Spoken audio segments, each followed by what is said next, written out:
अंग्रेज देश छोड़ के चले जाते तो पूरे देश में हिंदू मुस्लिम भड़क जाते और सिविल वॉर तक हो सकती थी। इसीलिए प्रेशर में जिन्ना और नेहरू फाइनली कॉमन ग्राउंड पे आ जाते हैं और डिस्कशंस चालू कर देते हैं और 1947 में फाइनली कांग्रेस भी पार्टीशन एक्सेप्ट कर लेती है। अब ये पार्टीशन जो होना था ये माउंटबेटन प्लान के थ्रू होना था। इसमें दो मेन क्लॉज थे। पहला, ब्रिटिश इंडिया का पार्टीशन होगा और दो नए देश बनेंगे, इंडिया और पाकिस्तान। और दूसरा, जितने भी प्रिंसली स्टेट्स हैं वो ब्रिटिश कंट्रोल से आजाद हो जाएंगे और उनके पास तीन चॉइस होंगी, या तो इंडिया या पाकिस्तान से जुड़ो या फिर इंडिपेंडेंट रहो। लेकिन इस पूरे पॉइंट में एक बड़ा लूप होल था जो हमेशा के लिए इंडियन सबकॉन्टिनेंट की हिस्ट्री बदलने वाला था। बेसिकली आप ध्यान से इसको देखो तो जो चॉइस मिली थी प्रिंसली स्टेट्स को इंडिया या पाकिस्तान से जुड़ने की, उसमें अंग्रेजों ने ये नहीं बताया था कि ये चॉइस वहाँ के राजा की होगी या वहाँ की जनता की। और ये चीज उन्होंने क्यों नहीं बताई, इसकी बात हम जस्ट 1 मिनट में करते हैं। लेकिन उसके पहले आप ये समझो कि पार्टीशन में पार्टीज कौन कौन थी। तो देखो, इसमें टोटल 3 पार्टीज थी। सेक्युलर इंडिया की तरफ से नेहरू, सरदार पटेल और मौलाना आजाद। वहीं मुस्लिम पाकिस्तान के साइड से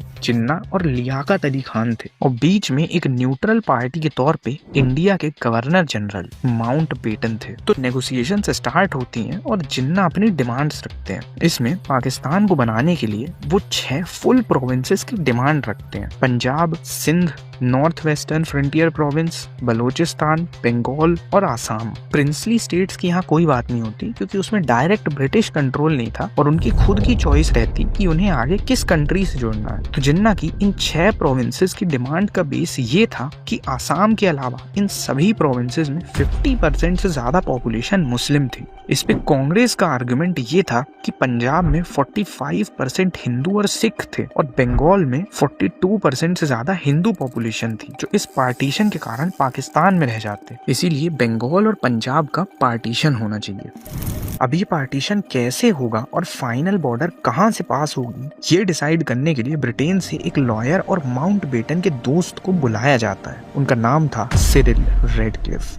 8 जुलाई 1947 को वो इंडिया में अपना कदम रखते हैं। ये पहली बारी था जब वो इंडिया आए थे। उनको ना ही इंडियन कल्चर के बारे में कोई नॉलेज थी और ना ही मैप मेकिंग के बारे में। और इस सब के बावजूद उन्हें सिर्फ 5 हफ्तों का टाइम दिया गया था पूरे देश का पार्टीशन करने के लिए। और ये सब करने का रीजन ये दिया जाता है कि पार्टीशन करने में न्यूट्रलिटी बनी रहे और कोई बायस ना हो। इसके अलावा इस प्रोसेस में 2 कांग्रेस और 2 मुस्लिम लीग के मेंबर्स भी थे एज रिप्रेजेंटेटिव्स। और इसका गोल था रीजन, जियोग्राफी और नेचुरल बाउंड्रीज का ध्यान रख के देश का पार्टीशन करना। रेडक्लिफ प्रोविंसेस का डिस्ट्रिक्ट वाइज रिलीजन का मैप मंगवाते हैं और बॉर्डर बनाना शुरू कर